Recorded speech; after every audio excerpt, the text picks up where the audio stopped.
संत Carlo अकुतिस की कहानी एक ऐसी प्रेरणा जो हम सभी को और खासकर युवाओं को पवित्रता की ओर बुलाती है। साल 1991 में लंदन में जन्मे और बाद में इटली में पले बढ़े कार्लो अकुतिस एक साधारण बालक थे, लेकिन उनकी सोच असाधारण थी।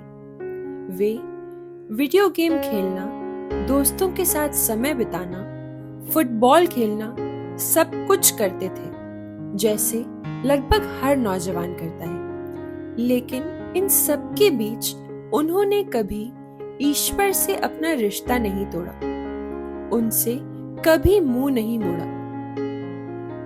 कार्लो को कंप्यूटर और इंटरनेट से गहरा लगाव था, लेकिन उन्होंने इसे केवल मनोरंजन के लिए नहीं बल्कि विश्वास की सेवा के लिए इस्तेमाल किया। वे कहते थे, यूकरिस्ट मेरे लिए स्वर्ग का हाईवे है। युवावस्था में ही उन्होंने इंटरनेट का उपयोग कर एक वेबसाइट बनाई, जिसमें उन्होंने दुनिया भर के यूकरिस्तीय चमत्कारों को एकत्र किया। ये काम उन्होंने इसलिए किया ताकि लोग देख सकें कि ईश्वर आज भी जीवित और सक्रिय है। कार्लो ने अपने जीवन को 3 सिद्धांतों पर जिया। पहला, प्रार्थना में गहराई। वे हर दिन रोजरी प्रार्थना करते और यूकरिस्त में भाग लेते थे। दूसरा, सेवा में खुशी। वे गरीबों, बेघर लोगों और अपने साथ पढ़ने वाले बच्चों की मदद करते थे। तीसरा, स्वच्छ जीवन शैली। वे कहते थे, हम सभी मूल रूप से यूनिक बनने के लिए जन्मे हैं, लेकिन कई लोग आज दूसरों की कॉपी बनना चुन लेते हैं। कार्लो ने युवाओं को ये सिखाया कि हमें अपने जीवन में दूसरों की नकल नहीं करनी चाहिए, बल्कि ईश्वर की योजना के अनुसार जीवन जीना चाहिए। सिर्फ 15 वर्ष की आयु में कार्लो को ल्यूकेमिया हो गया। डॉक्टरों ने जब उन्हें बताया कि उनका जीवन छोटा है, तो उन्होंने बड़ी शांति से कहा, मैं मरने से नहीं डरता, क्योंकि मैं जानता हूं कि मेरा जीवन ईश्वर में ही पूरा होगा। 12 अक्टूबर 2006 को मात्र 15 साल की उम्र में कार्लो इस दुनिया से चले गए, लेकिन उनकी पवित्रता, तकनीक के सही उपयोग का उदाहरण और यूकरिस्ट के प्रति प्रेम ने उनकी आसपास की दुनिया पर प्रभाव डाला। लेकिन कार्लो की कहानी मृत्यु के साथ खत्म नहीं हुई। उनकी पवित्रता और यूकरिस्ट के प्रति भक्ति ने पूरी दुनिया को छू लिया। 2013 में उनके संत बनने की प्रक्रिया आधिकारिक रूप से शुरू हुई।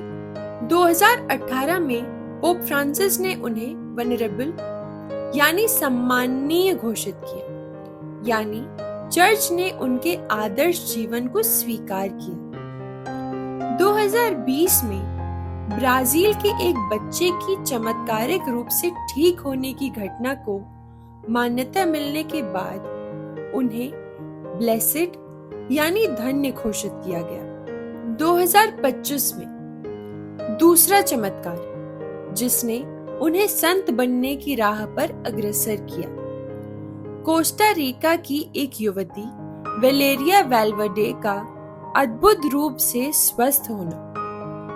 पश्चिमी फ्लोरेंस में साइकिल दुर्घटना के बाद उसके माता पिता ने कार्लो के नाम पर उनकी टूम्ब पर प्रार्थना की। फिर उसी दिन वेलेरिया अपने आप से सांस लेने लगी और कुछ दिनों में बेहतर हो गई। इस चमत्कार को वेटिकन ने मान्यता प्रदान की। 7 सितंबर 2025 को वेटिकन सिटी में कार्लो अकुतिस को औपचारिक रूप से संत घोषित किया गया। वे इतिहास के पहले मिलेनियल सेंट कहलाते हैं। कार्लो के माता पिता अंद्रेया अकुतिस और एंटोनिया साल्जानो प्रारंभ में धार्मिक नहीं थे, लेकिन कार्लो के गहरे विश्वास, रोजरी और यूकरिस्ट के प्रति जुनून ने उन्हें भी ईश्वर के करीब खींच लिया।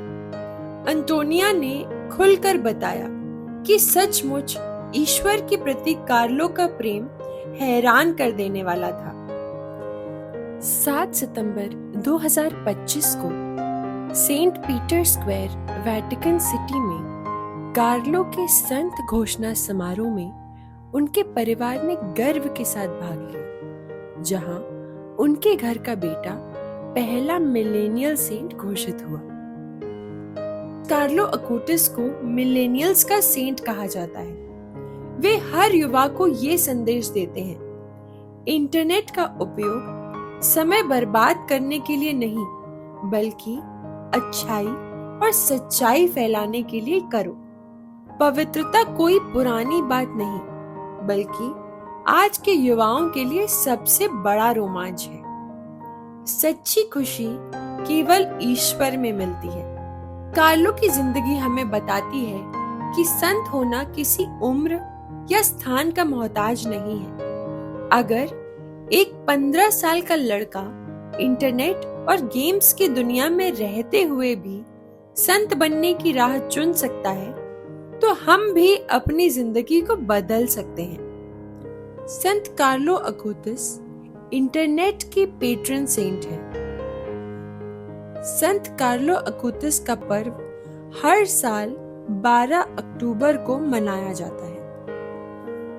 हे संत कार्लो अक्विटस, हमारे लिए प्रार्थना कीजिए।